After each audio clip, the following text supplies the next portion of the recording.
What up, y'all? What up, y'all, and welcome back to The next episode of Don't Do That. Don't Do That! Right here on 16 TV.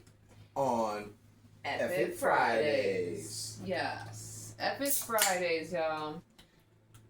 So everybody crack one, whether you cracking a pop or you cracking a beer, because it is Friday. Cracking a motherfucker's skull. Choose one. No, I'm just playing. Let's not do that. No hate speech. That's not hate speech. It incites violence. No, it doesn't. It's just saying, just in case you are doing that, you're cracking something open. So if you take that as inciting violence, you need mental help. Well, you know, everyone's so sensitive. Wow. That sounds like a them problem. Not a me problem. So, who is it this time? Is it me? It is you. Is it me? All right. All right.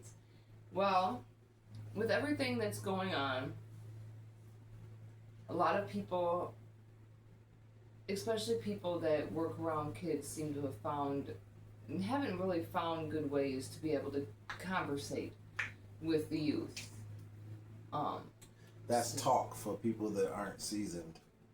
Conversate with the youth, and then you don't even have to be seasoned to know what the hell conversate means. Hey. So, but that's a shame. But alright, so high school teacher under fire for commenting black people are taught to hate white people. That's not true. And that is not true. It's not true. So Everglades High School, right in Florida, a teacher was having a heated discussion in his class when the teacher told his students black people are taught to hate white people. That's not true. Now, the teacher's name in question is Stephen Babis. There is an ongoing investigation being done by Broward County Public Schools. Now, Babis is a social studies teacher. So, basically, you've had to learn your history. You've had to go through, you should be knowledgeable of a lot of things. Now, he stated in his discussion with the child and allegedly said, "I grew up white. Everyone I know was taught not to be racist. We're all equal. That's what we were taught. Then I became an adult. And guess what I find out? Black people are taught to hate white people. So who's the racist? Why do black people hate white people? Because cops are killing blacks? Is that what's going on? Are more whites getting shot by cops than blacks? Somebody say yes, because that's fact. How come there are parades, fires, murders, and burning cities down, all because George Floyd, a career criminal, died? But when a white girl on a train gets stabbed in the neck, just whispers. If that was a white guy killing a black girl, the world would be upside down, correct? He's right. Who's the racist? Now, a discussion, of course, can be had, but not the way that he was handling it. Instead of actually talking about it with his class and trying to get an understanding of how they have felt about it, he got more and more aggressive with each of his statements. He even went as far as slamming his desk at one point and kicking a closet door. Wow. Throwing a tantrum, basically, is what I see. One of the mothers of the children stated kids are scared and don't want to go back to class. I don't know why that man is still teaching. The district spokesperson, Keila Concepcion, stated Broward County Public Schools are committed to upholding the highest standards of professionalism and ethical conduct. We take these matters seriously and will thoroughly investigate all allegations to ensure our learning environments remain safe, respectful, and inclusive for every student and family. Now, as we all know, the internet does catch up to you. So in 2019, he did voice his opinion on Facebook, on a Facebook post about abortion. Everybody's allowed to have their opinion on it. Whether or not you have a choice on it, that is not your choice. This post said, until a baby comes out of a man's body, an opinion on abortion shouldn't come out of his mouth. Well, he also had an opinion on this, and this is what he had to say.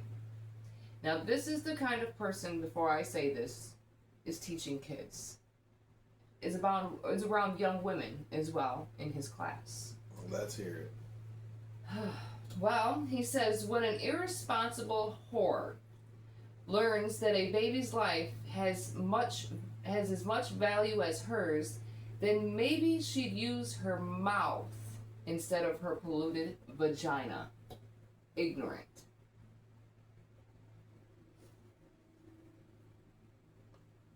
Oh. But then we forget too, in 2019.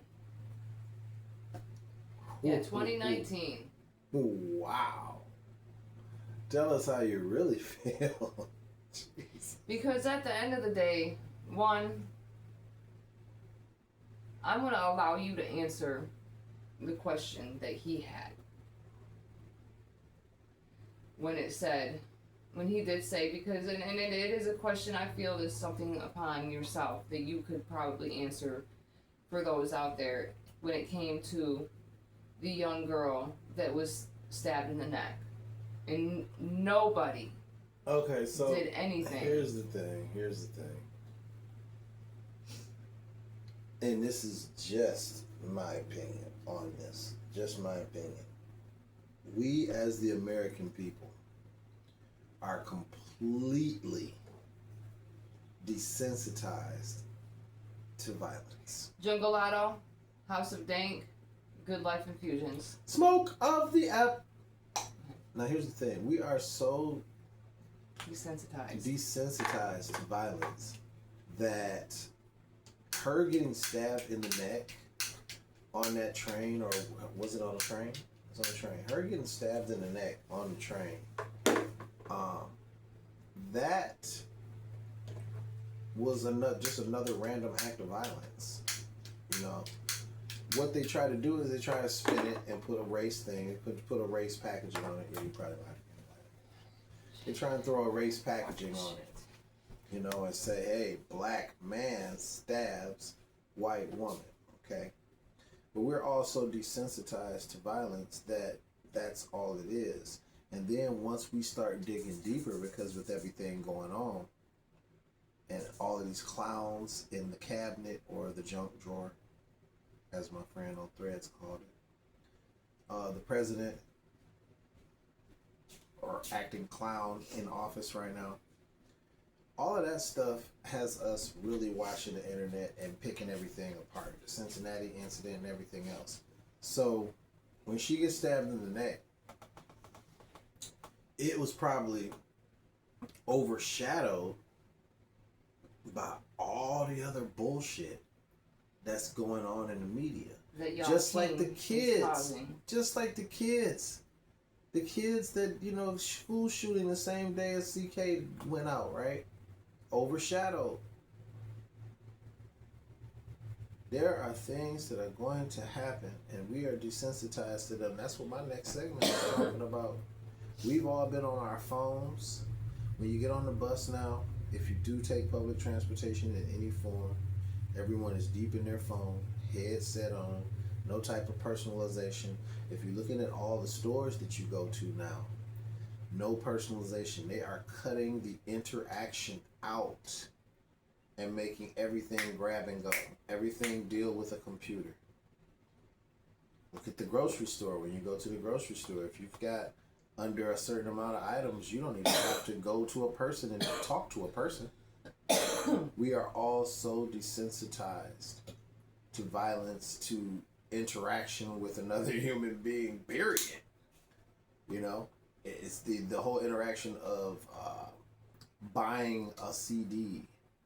You don't do that anymore. Go to Spotify and you listen to what you want to listen to, and you back out of it and you go to somebody else's stuff. The whole personalization to everything, desensitization to everything, it's within the model. It is within the model. We'll talk about it. Now, do you feel if it was the other way around, do you feel like there would have been more light on the subject? We as black people take things a lot harder when stuff happens to us than white people do when it happens. Your voice is louder because you make it louder. Well, we make our voices louder because we are the minority and we've been oppressed and we've been looked over and raped and pillaged and killed for sport, for so long that when one of ours is taken out and we feel the injustice, you are going to hear our voice. Yeah. You are going to hear our voice. Now, when that young lady was taken out, the only thing that you heard that was just boisterous, just super loud, it was a black man that did it. Yeah. It was a black man that did it instead of actually doing your research on the man. And seeing his mental state. And then instead of making it into a race thing. Yeah. Talk about mental awareness because you don't want to. The real issues, mental awareness, like you said. And what are we doing? Racing it. Making it into a whole race thing. Erasing everything that could possibly be helping the country or not making the country great again because it was never actually great. Making it worse. Making the country great so that it can be great again. Everything that's leading up to making the country great. Getting rid of it. So let's talk about it. You want to talk about it? Or let's talk about it. Go ahead. All right, let's talk about it. Yeah. Let me hit this because I'm going to need this. All right, so we're going to talk about something that everyone's heard about. It's the big old boogeyman. Everybody's heard it. Whispering in the streets. Project 2025. What the hell is Project 2025? Is this a hoax? Is this something that's just made up? Is people, what are they tripping out there? What in the hell is going on? 16, what is they talking about? Okay. Make America white again? Let me let you know. So, when President Donnie Portobello Taco Trump was running for office that he now holds, he distanced himself and played stupid. And you fell for it. All about Project 2025. Everybody came up with this. The Wall Street Journal came up with this. And they tried to tell y'all.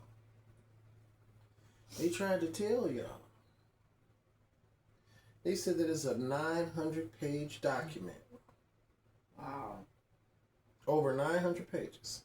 And in this document, it details that the first 180 days of the president's term are crucial to implementing the steps that are in phase 1 of the overall plan. Now, I thought this was funny because, as a superhero fan, obviously, I mean, God forbid you be a superhero fan. Oh, no. Oh, yeah, and the outfit, of course, I didn't think I had to even say this. The outfit. But I mean, here we are. Okay. All right, but listen, I thought this was funny because I'm a superhero guy. The guy who wrote the section on management and government now runs the Office of Management and Government. His name is Russell Vought. Now, the reason I thought that was funny is because it's almost spelled just like Vought. Like Vought. Like from The Boys. German Nazi theologies, Okay. All right. So, then the guy who also authored a section of Project 2025, you may know this guy pretty well. He's been in the news recently because of the Kimmel incident. Brendan Carr. He wrote the chapter on the FCC. And guess what? He runs the FCC now. But Trump wasn't. He distanced himself. I don't know anything about Project 2025. I don't know anything about it. I some type of liberal plan that they're talking about, but I don't know anything about it. Yeah, okay. Okay. Yeah, you appointed every single person that's in office that was on there. All right. So, The war on climate research, where he fired over 400 scientists, is detailed in page 59 of Project 2025. In page 377, it also notes where he pushes solar and wind energy to the side in favor of coal. That's been done. Okay. How many people have gotten sick? Okay. And died. in page 558 of the document, it says that they will not defend access to abortion, even if the states have legal abortion. They will not defend access to abortion. So if someone is and if I'm not mistaken, did the words "I will leave it up to the state" come out of Donnie Tudor's mouth? Oh, kind of like the same way he was talking about we have to have free speech. And then look at us now. Okay. Oh, Right. whatever. So, and then in page 260, it bars foreign. What does this say? It bars foreign aid going to any organization that even discusses abortion as a medical outlet. In page 306, it eliminates subsidies and tax credits. Oh, I didn't finish doing the notes on that, but yeah. All right, well, page 299, stricter work requirement for SNAP food assistance. A lot of people clap their hands on that, but that's straight out of the Project 2025 playbook. And let me see that. But I mean, you can agree with certain things, but then it's like, but then you agree with certain things, but then you disagree with certain. You got to pick a struggle, because all that's in one. Hold on. So are you willing to sacrifice your own people? So you said it says stricter work requirement for SNAP and food assistance, making it harder for people to get food assistance. And then, of course, in page 143, which, of course, 143 is I love you, but he does not. It says ICE detention facility increased by 100,000 beds. Yeah, he loves chasing after immigrants. Okay. So then page 331, student loan forgiveness, he rolls that back and eliminates easy payback options. And these were just, a hot, let me see, 1, 2, 3, 4, 5, 6, 7, just 7. That is just a hot 7 of the things that him and his Project 2025 are doing right now. And it's like, I get that for some people, it has now became a crutch for some people. All right? And I get that. But while you're the ones out there talking about these people, I mean, you were once a welfare child yourself. But then you had made a come up, quote unquote, but yet you now ride the white man's coattail. And the reason why I say it like that is because you'll talk about how some people are in the ghetto and how they haven't moved up, and how you believe DEI should be taken out because you think you got yourself.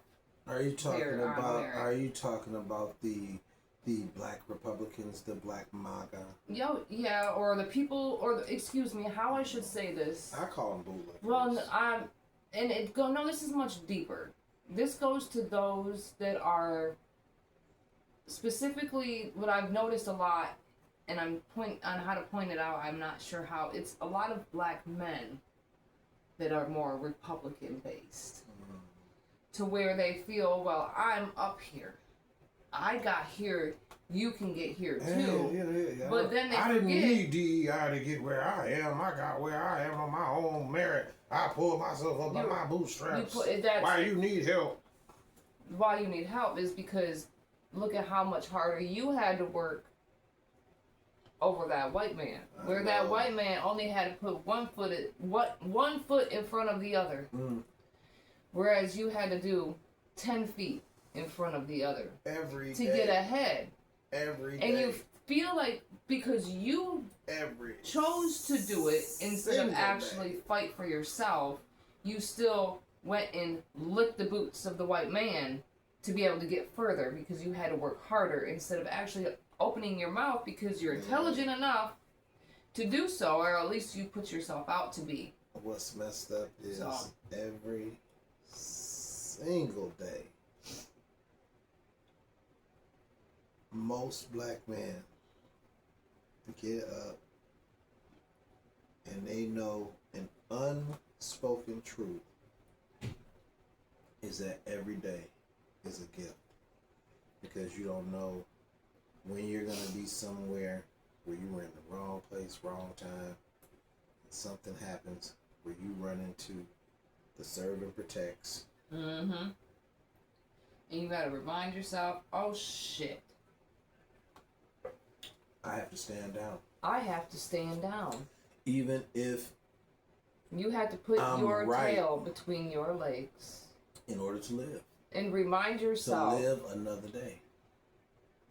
Who you really are. And you get yourself mad. And you say, what is this, 2025, man? I work hard. Damn, I should have listened to that white girl that told me I should have listened to that shit. Exactly. I don't have to do, man, come on. Okay. So then just you getting frustrated, now you're not complying. Mm. And now they're nervous and they fear for their life. Do you make it home? Do you?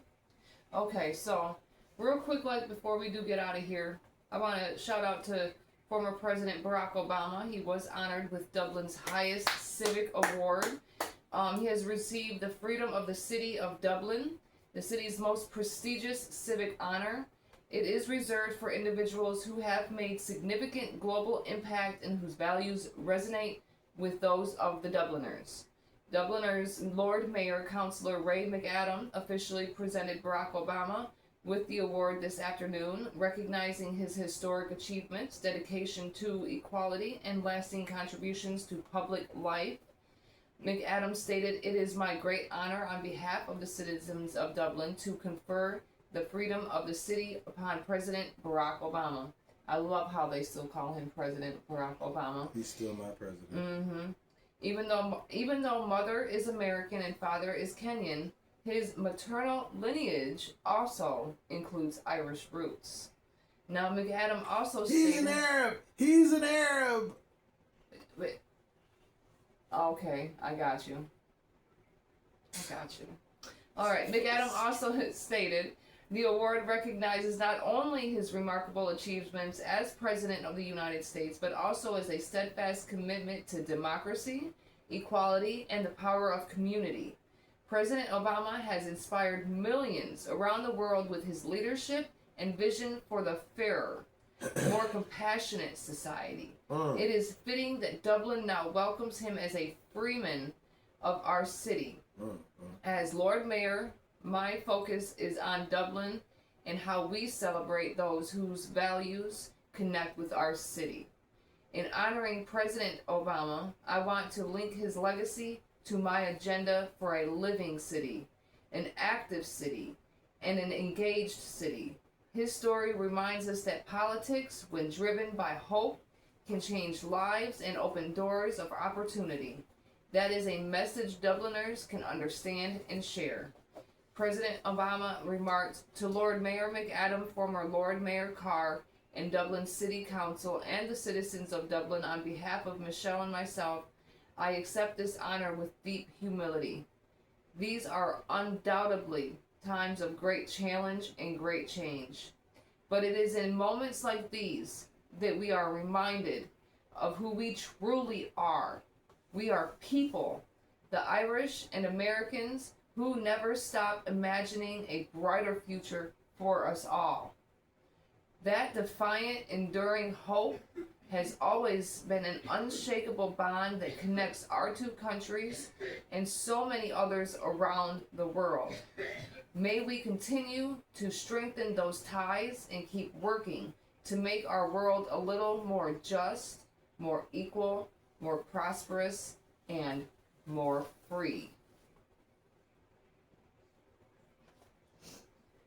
I love the fact that he gets recognized out of the country and is still called President of the United States out of the country. He still commands that respect. Because he That's gets what's up. that respect from everyone. Without even asking for it. Exactly.